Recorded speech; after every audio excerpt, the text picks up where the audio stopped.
นา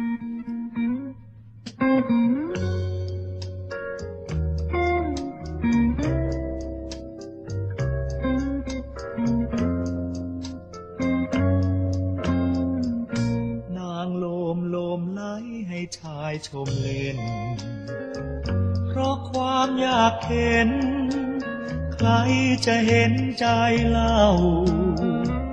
ณบรรยากาศที่มีทั้งความมึนเมาแสงไปสลัวมัวครึ้มซึมเศร้า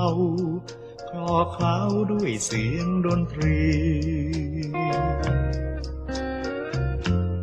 ใครชมชู้เอ็นดูเพียงผ่านลิ้นความช่ำหวานในเธอนั้นเต็มที่เห็นเธอรื่นรมอยู่ในสังคมราตรีฟังความเศร้าตรมคืนคมเหลือที่มากมีสุมในวิญญาณนางโลม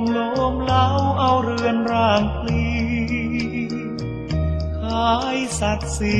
ขายความดีขายเวลาสิ่งที่ต้องการ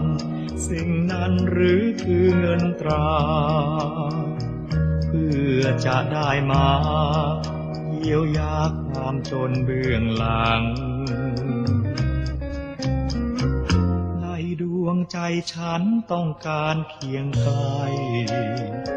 แม้เธออยากไร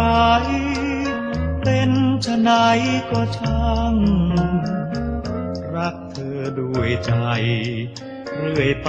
ไม่มีวันจางเพราะใจเจ้างามสามนั้นเพียงร่างโอ้นางโล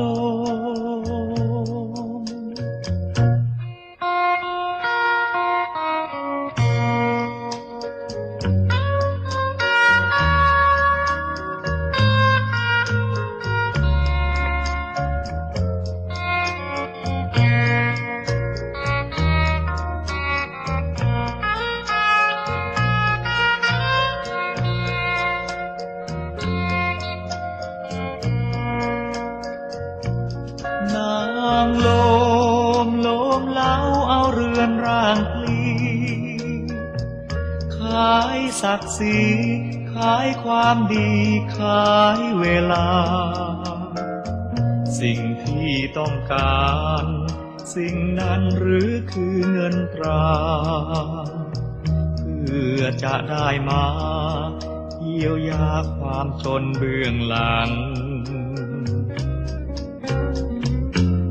ดวงใจฉันต้องการเคียงไกลแม้เธออยากไรเป็นไฉนก็ช่างรักเธอด้วยใจเรื่อยไปไม่มีวันจางเพราะใจเจ้างามสามนั้นเพียงร่างโอ้นาง